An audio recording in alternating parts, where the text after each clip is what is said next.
There was a term that you used, which I thought was quite profound. I haven't heard it before, but I really want people to know a little bit more about this because I think this is rare.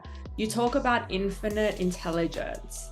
Can you Mhm. elaborate on that? Because I think that is a quality you have. You run all these different businesses, but it's also when you have that juxtaposition of running your businesses and then still being empathetic and looking after people around you, that's special. But I'd love to touch on this term for people listening. So, infinite intelligence, if anybody out there has read the book Think and Grow Rich, Yes. there's on chapter 13, they'll talk about infinite intelligence. Now, it was something that I was doing way before I read the book, but then I realized that there is people out there that know how to create infinite intelligence just like me. You have somebody like Elon Musk, for instance. Take him, for example, the guy does not stop. Mm. Why? Why doesn't he stop? Some people have inside of them something called a burning desire.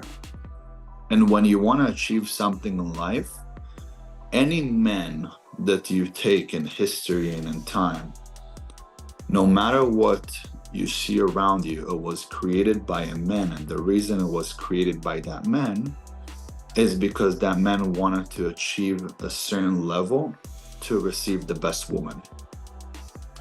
And that's where true infinite intelligence comes from. So you have a creator, and the creator created us. In us, he created creativity.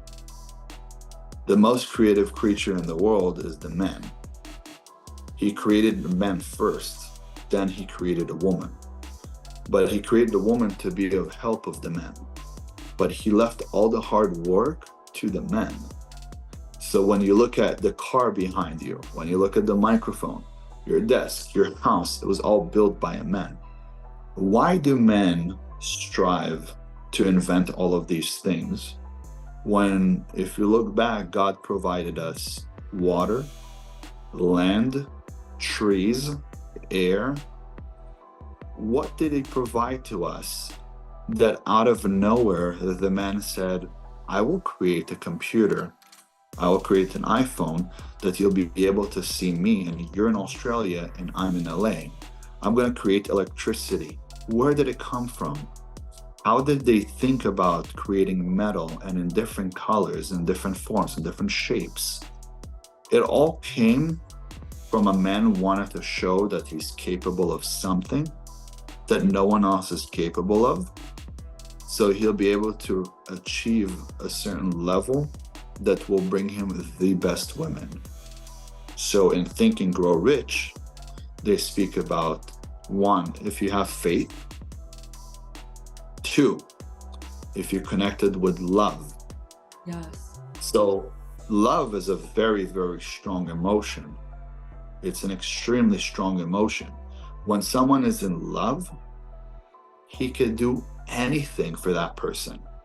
He could go to distance. I could walk from here to Italy to see the woman that I love. Why? How do we get all this infinite intelligence? It's because we have a program in our mind that's called the subconscious mind. 95% of the day, we operate from the subconscious mind. 5% of the day, we operate from the conscious mind. When we're in love, it actually reverses. And 95% of the day, we operate from the conscious mind. And 5% of the day, we operate from the subconscious mind. The conscious mind is something that's able to take you to the next place. The reason the subconscious mind is so powerful when you're not in love, you could get conscious of something and start to think about it. And then there's something that's called mind wandering, where you start thinking about other things. Mm. So if I put faith, love, and sex, create emotions towards something that I truly desire, I will create infinite intelligence. So it's almost like I'm bonding myself to it. Everything that you see here right now, and I say this quote, I say, only he who can see the invisible can do the impossible. So everything you see in front of you at the moment is the translation of the mind. But someone saw it before they brought it to the physical world and made it into reality. We all have a vision. The vision is our end goal, right? You have a vision of where you're going to be. Now, that vision is what God gifted you to see where you could be. What God doesn't give you is the plan. The plan is the process of what it's going to take to get to the vision that He showed you. But every single person in the world has a dream, and that dream is the vision. Some people are not willing to go through the process to get to the vision that God gave them, but some people aren't. But when you don't know what the process is, you go with faith. And that's why you need to have faith, because if you knew what was coming tomorrow, you wouldn't need faith.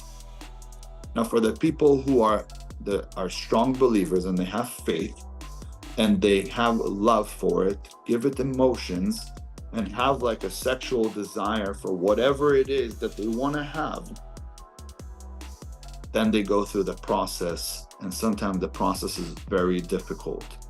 Because when Moses knew that the vision was taking the Jews out of Egypt, right? Moses saw a vision of him taking people out of Egypt. That's the vision that God gave him.